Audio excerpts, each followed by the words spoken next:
100. obletnici združitve prekmurskih Slovencev z matičnim narodom smo bogatejši za knjigo z naslovom Povsod pokažimo, da smo Slovenci. Cenjene gledalke, spoštovani gledalci, v današnji oddaji Dogodki gostimo gospoda Andreja Lažeta, duhovnika, sicer službujočega kot kaplana v župniji Murska Sobota. Izrekam mu dobrodošlico in lep pozdrav. Lepo pozdravljeni tudi vi, hvala za povabilo. S kakšnim namenom smo ga povabili v studio? Gre za knjigo, ki jo je spisal, zbral podatke, knjiga z naslovom Povsod pokažemo, da smo Slovenci. O tem naslovu še bova govorila, kaj ne, Andrej, nekaj kasneje. Sicer pa knjiga ni bila vaš osnovni cilj. Nekako delali ste doktorsko dizertacijo, spisali, veliko ste morali gradiva pri vaši doktorski dizertaciji predelati in nekako to gradivo je ostalo, pa ste rekli, zakaj pa ne, 100-letnica združitve letos. Zdaj, doktorsko dizertacijo še vedno pripravljam, še ni zaključena. Njen naslov pa je Vpliv verskih resnic v Devici Mariji na duhovno, moralno in kulturno življenje prekmurskih Slovencev v prvi polovici 20. stoletja. In največji politični dogodek v prvi polovici 20. stoletja v Prekmurju je zagotovo bila priključitev, tako da pri zbiranju gradiva tega ni mogoče zaobiti. Druga stvar pa je, da je takratni narodni buditelj in voditelj Jožef Klekl v svojem duhovnem razumevanju stvari priključitev pripisal Mariji Vnebovzeti. Tako da sta bila to dve ključni povezavi med mojo dizertacijo in to knjigo.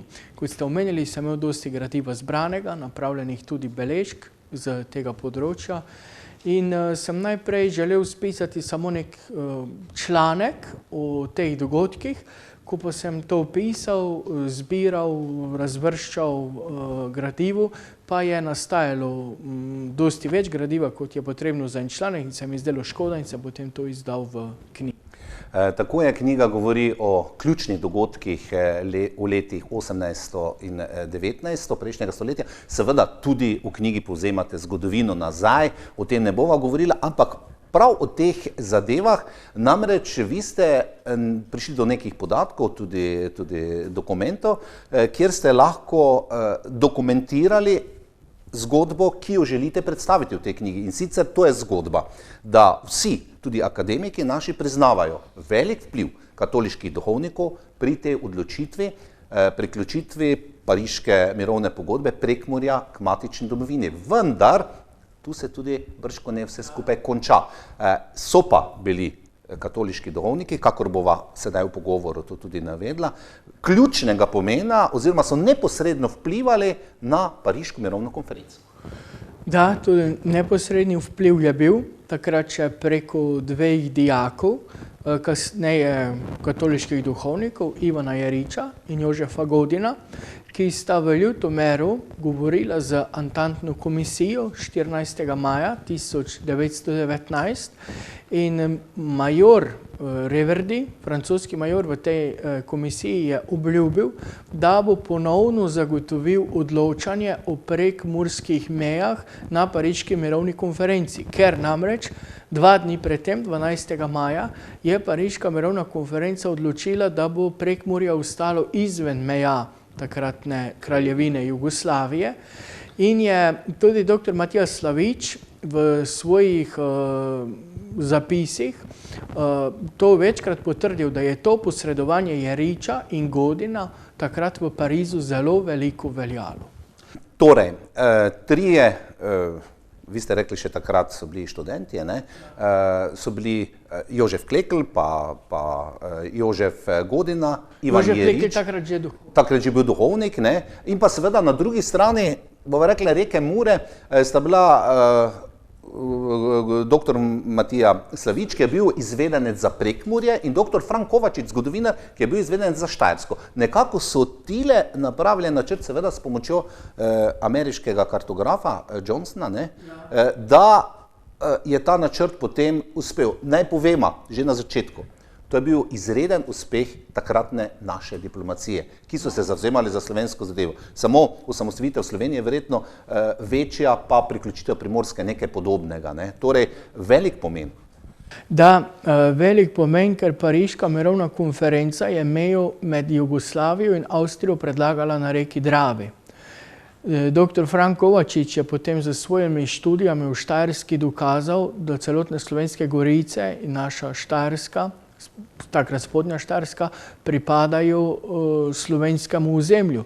In šele ko je dr. Frank Kovačič to upravil, takrat je seveda že imel pripravljeno gradivo tudi dr. Matija Slavič, da je za svojimi 3 študijami v francoščini na Pariški mirovni konferenci ljudi, ki so takrat odločali o tem, uspel prepričati, da je potrebno prestaviti mejo, da 100.000 prekmurskih Slovencev pride pod Jugoslavijo.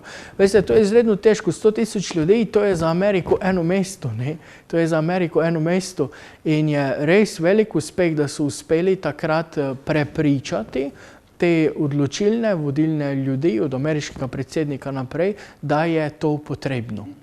To bi še pa samo izpostavil. Pred letom 1918-1919 je bil tu velik vpliv mađarizacije in tu ne smemo pozabiti Jožefa Klekla z njegovimi katoliškimi časopisi, s čimer je slovenstvo sploh ohranil, da je bilo mogoče leta 1919 Prekmurje priključiti k Sloveniji.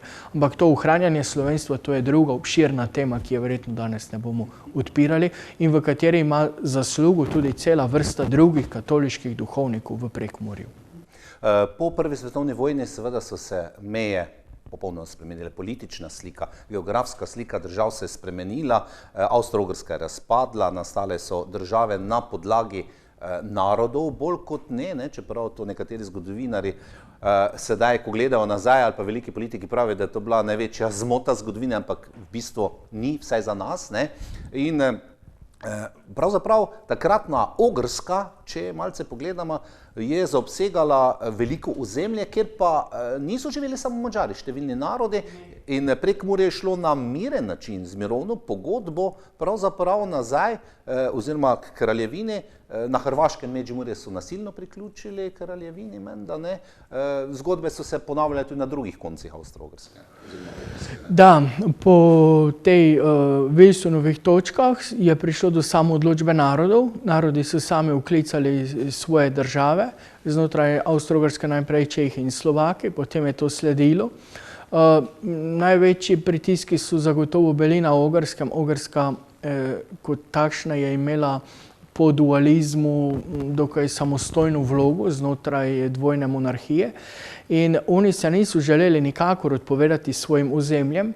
Je pa res, da je zdajšnja Madžarska samo približno 1/3 takratnega ogrskega, madžarskega ozemlja, ki so ga oni zelo težko prepustili drugim narodnim manjšinam.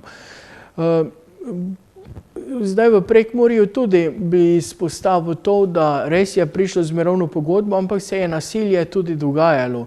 Recimo posebej za časa bolševistične vlade Bela Kuma, takrat je bilo tu prisotno nasilje, predvsem preganjanje cerkve, se pravi vernih ljudi in pa duhovnikov.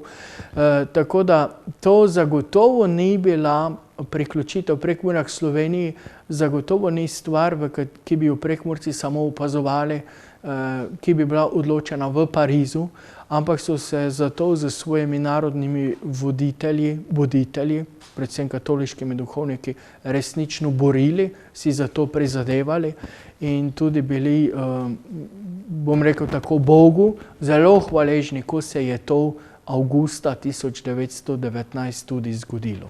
Kako vi ocenjujete, recimo, kot katoliški duhovnik, seveda nekoliko drugače, da so te zadeve bile ali slabo opisane, ali so premalo zavedene, ne bova govorila zdaj o ideoloških, ali pozabljene, izpuščene, ne nazadnje določeni avtorji, tudi velika imena, ki so o tem pisala, pravijo, da je bilo Prekmurje pasivno. Vi ste dali, da so bili zelo aktivni nekateri in če tega ne bi bilo poprej, brško ne, tudi te volje ljudstva, naroda, preko narodnih voditeljev, tudi verjetno ne bi ti gospodje, ki so se šli takrat diplomacije, uspeli v Parizu. Zagotovo. Tudi Jožef Klekl je v enem svojih govorov takrat ljudem povedal, vse si mora človek priboriti sam. ni možno to prelagati na druge. In če bi tu resnično bila pasivnost, veste, je bila ogrska mađarizacija tako aktivna, da bi jih preprosto povozila, bi jih uničila. Tako da v narodnostnem oziru zagotovo niso bili pasivni. Rekli ste, da ne bova odpirala ideoloških tem, ampak morda je odgovor ravno v tem, ker se je takratni državni narodni voditelj Prekmurja, Jožef Klekl, kasneje v drugi svetovni vojni opredelil tako proti nacizmu, kakor proti socializmu, se pravi komunizmu, v smislu tega, da je oba smatral za brezbožna in za človeka nevredna sistema. In na podlagi tega seveda ni dobil obeležja po drugi svetovni vojni znotraj, bi rekel, takratne nove Titove Jugoslavije. Je pa res, da je recimo brat narodnega heroja Tomšiča obiskal Kleklov grob, takrat, če ni imel spomenika, je imel samo preprost lesen križ in se je čudil, zakaj Klekl nima spomenika, ko pa je vendar največ storil za to, da je Prekmurje pripadlo k Sloveniji. Nekje sem zasledil v vaši knjigi, res da je nisem natanko prebral, tudi kaj izpustil. Recimo proti temu, takratnim dogodkom, pa verjetno tudi na strani katolikov, je bilo vprašanje Madžarska, katoliška država, ogrska, zakaj ne ostanemo pod materjo ogrsko, ne nazadnje, gremo v kraljevino Srbov, Hrvatov in Slovencev in nekateri so se bali, ker kraljevina pa je bila vendarle glavna vera pravoslavna vera, to moramo vedeti, da nas bo sedaj pravoslavna vera preplavila oziroma bo diktirana iz Beograda, da mora tako biti. In verjetno tudi tu niso bili nekateri enotni oziroma so navijali verjetno malce bolj za drugo stran. Ja, veste, Ogrsko kraljestvo je bilo ustanovljeno leta 1000 z kronanjem svetega Štefana in od takrat naprej ustavno katoliško kraljestvo. In tu je tudi soboški župnik Slepec na enem zborovanju zagovarjal mnenje Madžarska je vedno branila katoliško vero. Zakaj bi od tega šli v stran? Se pravi, to je bilo, veste, eno konzervativno dojemanje državne ureditve narodov, ki so združeni pod določeno krono in njihovo vezivo ni narodna pripadnost, ampak recimo v Avstro-Ogrski je bila to katoliška vera oziroma kultura in tako naprej. In so se bali. Klekl si je najprej zamišljal, takrat, ko je obstajala še država Slovencev, Hrvatov in Srbov, si je Klekl zamišljal, da bo prišlo do neke katoliške Jugoslavije, v kateri se bodo združili Prekmurci, Slovenci, Hrvati in Dalmatinci. To je bila njegova prvotna ideja.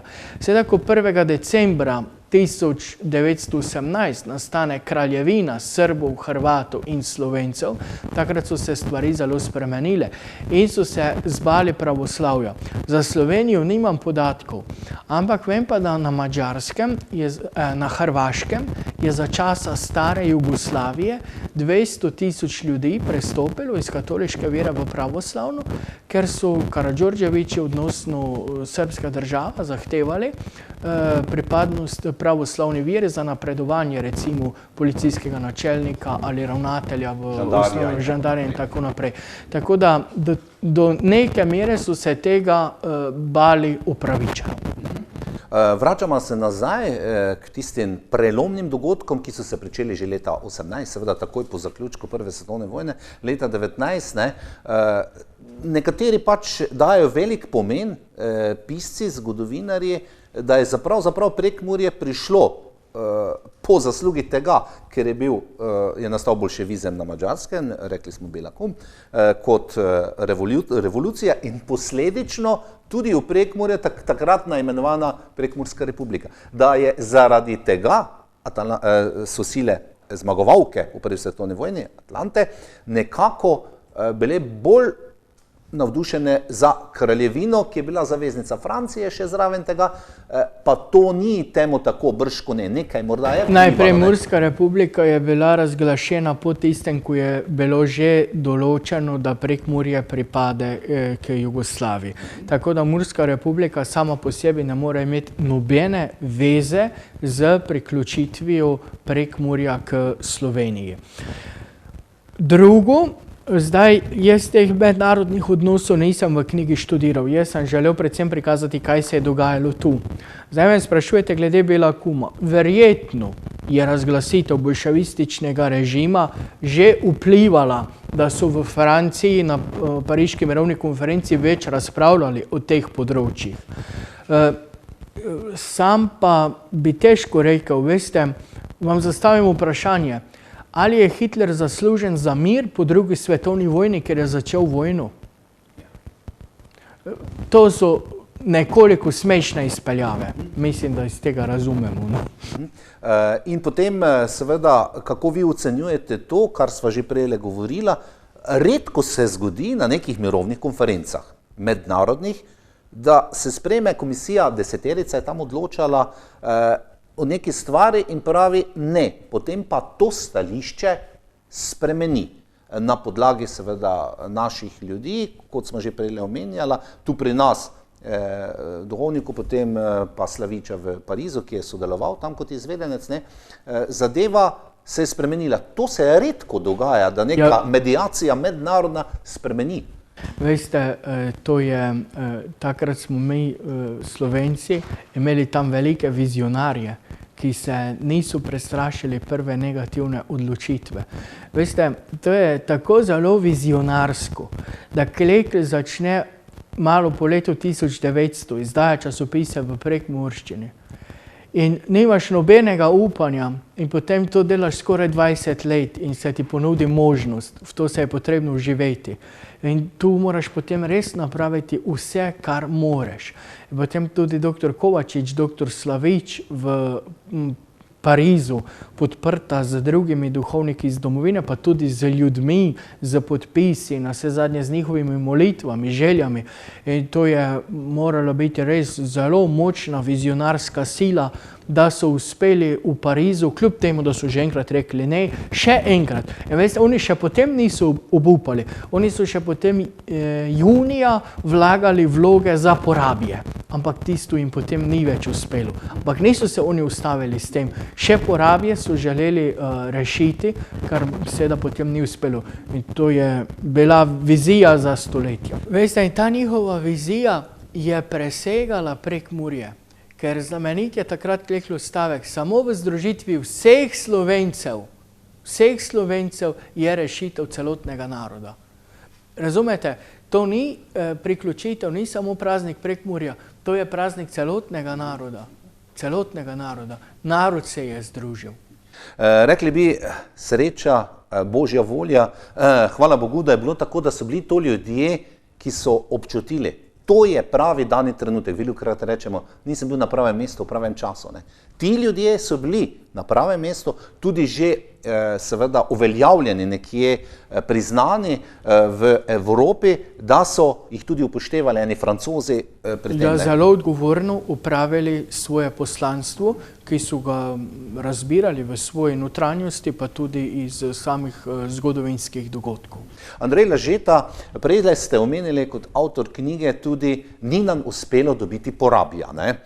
Tu pa meni se zdi človek, kartograf Johnson, ne, ki je bil na strani Slovencev, to moramo povedati, je imel velik vpliv, tudi nekatere karte mu je posredoval dr. Slavič, to je jasno zapisano, ali pa večinoma ne. O tem je pa že od vsega začetka nekako bil v tem pogledu glede porabija nasprotujoči si. Morda je bilo to odločilno, ne vem, je pa res, da vsaka meja, ki se določi enkrat, nekje na meji dveh narodov, to vidimo danes ali pa v Evropski uniji tudi zgodbo z sosednjo Hrvaško, danes Slovenija in Hrvaška, ne, da je del, ki je bil res mađarski, Lendava recimo, pa vasi, so dodelili kraljevini, ki bi bilo morda bolj pravično, da bi ostala na Mađarskem, porabje, ki pa je bilo res slovensko, pa nismo dobili. To bi prvo je potrebno pošteno povedati, da kolikor meja ni poštena do Slovencev v Porabju, toliko verjetno v okolici Lendave ni poštena do Madžarov. Ampak vsaj v Porabju mi je znano, da so jo potegnili glede na razvodnico med Muro in Rabo. Na podlagi tega in Johnson se je potem tudi upiral v smislu, da porabski Slovenci ne trgujejo na to stran, ampak da trgujejo v Monošter, da gospodarsko gravitirajo tja. Na vse zadnje je bilo ravno gospodarstvo, koliko je meni znano, eden glavnih problemov na takrat na Pariški mirovni konferenci, ker na Muri še takrat ni bilo mostov. In so nekateri tam zagovarjali stališče, da zgolj 6 brodov na Muri ne bo zadostna gospodarska povezava za Prekmurje z kraljevino Jugoslavijo. In na podlagi tega Johnson ni želel urisati Porabja, čeprav je seveda Slavič takrat predložil etnografske karte, po katerih je bilo razvidno, da v Porabju govorijo slovensko, odnosno prekmursko. Ko ste navrgli tole navezavo gospodarsko, ne Madžari, da bi zadržali Prekmurje, so obljubili, da bodo zgradili, če bo ostalo 3 mostove čez reko Muro, meni da je nekaj to zapisano, ali sem prav, samo zaradi tega, da bi zadostili potrebe, pa da bi rekli takole, Prekmurci imate povezavo z Štajersko, ne? Ne, tisto je bil predlog znotraj Kleklove avtonomije, da naj Madžari to gradijo. Madžarska je po soboškem grofu Sapariju obljubila 3 tovarne in pa železnico. Se pravi, to industrializacijo so takrat obljubili, ker je Prekmurje v tem oziru zamujalo, ker je Prekmurje bilo samo agrarna pokrajina, praktično brez tovarn, brez trgovine in zaradi tega tudi revnejša kot ostale pokrajine okoli nje. In ko so se na Madžarskem bali, so takrat je vlada obljubljala to industrializacijo Prekmurja, da bi jih zadržali znotraj Ogrske. Andrej, tole knjiga, ki je seveda zgodovinsko bogata, tudi z nekaterimi fotografijami, ki so doslej bile neznane, tudi recimo, kako se je Jožef Klekl preoblekel v kmeta, ne nazadnje v Beltinci je tudi nekdo potem napovedal, da se je bolševistom izognil, bil pa je duhovnik. Odkot naslov povsod pokažemo, da smo Slovenci? To ni na vašem rekli zelniku zraslo, to je verjetno izjavil. Iz Kleklovega govora, ravno ob priključitvi, takrat je pozival Prekmurce, da naj povsod pokažejo, da so Slovenci, da je bila ta priključitev opravičena in da naj ponosno živijo kot Slovenci. In to je zopet eden izmed pozivov Jožefa Klekla, ki presega Prekmurje, ki v bistvu nagovarja celoten slovenski narod. In moram reči, da koliko sem že govoril ljudmi, so s tem naslovom zadovoljni. So zadovoljni, se jim zdi lep in tudi meni se je zdel krasen. Namen knjige, kot sva že uvodoma rekla, da razjasni določena dejstva, da razjasni nevednost ali pa premalo zapisanega o tem, kaj se je dogajalo v teh res takrat odločujočih. Ja, moram to reči, da kot Štajerec, ki sem prišel v Prekmurje, sem bil kar razočaran, ko sem govoril z ljudmi, da ta del zgodovine tako slabo poznajo. Tudi to me je nagnilo k temu, da sem začel pisati, da bi moji farani, verniki spoznali resnico. In se tudi v knjigi nisem, če ste brali, ste ugotovili, nisem posebej pisal svojega mnenja, niti se do dogodkov opredeljeval, ampak predvsem navajal, ker je tukaj naše zgodovinopisje v tem oziru zamujalo. Imamo več študij, v katerih se avtorji vedno opredeljujejo z določenega stališča do dogodkov, nimamo pa prikaza dogodkov, kot so se zgodili. In upam, da bo ta knjiga kot nek temelj pripomogla tudi v tem letu jubileja za akademsko razpravo na podlagi zgodovinskih dogodkov, dejstev in ne zgolj na podlagi nekega, bomo rekli, navijanja v eno ali v drugo smer. V župniji Murska Sobota ste že predstavili tole knjigo, kakšen teden dni nazaj oziroma malo več. Odzivi pravite, da so pozitivni. Kaj pričakujete, sodelujete tudi morda pri proslavi, ki se nam obeta 17. augusta, ne proslavi, ampak zagotovo pri maši in pred tisto sveto mašo, kjer bo seveda ekscelence, visoki cerkveni predstavniki bodo zraven, kolikor vem, tam se bo program pričel verjetno že kakšno uro poprej, verjetno bo takrat tudi nekaj od tega uporabljeno za seveda razsvetlitev tega dogodka. Verjetno, zdaj glede na moje delo, da pripravljam dizertacijo, potem da skrbim za bolnike in tudi sem pomagal v župnijah na Goričkem, nisem bil posebej vključen v tole pripravo. Je pa to zagotovo velika slovesnost, ki bo 17. augusta v Beltincih in bi na to povabil Prekmurce, pa tudi druge ljudi, da naj k temu pridejo, naj obujajo hvaležnost za to, da je Prekmurje ostalo slovensko in da je se slovenski narod združil. Mislim, da bo to dogodek, ki bo krepil narodno zavest, prebujal narodno zavest v ljudeh in si zato sam želim, da bi ljudje na njega prišli in gradili ponos na tem, da so Slovenci. Morda še za konec najnega prijetnega pogovora. Knjiga se da kupiti, se da dobiti, mislim, da še dovolj izvodov na voljo, če ne bo prišel ponatis te vaše knjige, za vse, ki seveda želijo osvetliti z lastnega vidika zgodovino prejšnjega stoletja. Zdaj tistim, ki bi jih knjiga zanimala, naj se oglasijo pri meni na soboškem župnišču ali pa mi na soboško župnišče pišejo, pa se bomo potem dogovorili, kako jim knjigo posredujem. Čestitam, jaz sem sicer res, da ne do potankosti prebral to knjigo, sem pa jo prebral. Veliko stvari je takšnih, ki tudi so pritegnile moje zanimanje, nekaj novega, povsem drugačnega, zato se vam seveda zahvaljujem v imenu naših gledalcev in gledalcem. Potem že dosega svoj namen. Hvala. Spoštovane gledalke in gledalci, današnji dogodki so bili v sklopu pogovora in to nekako tudi v čast 100. obletnice pridružitve prekmurskih Slovencev matičnemu narodu z knjigo gospoda Andreja Lažeta Povsod pokažemo, da smo Slovenci. Jaz verjamem, da tovrstne oddaje, tovrstni pogovori in nazadnje tudi proslava, ki se nam obeta 17. augusta v Beltincih, bodo našo domoljubje še za kanček dvignili. Zaenkrat hvala za vašo pozornost in do prihodnjič srečno.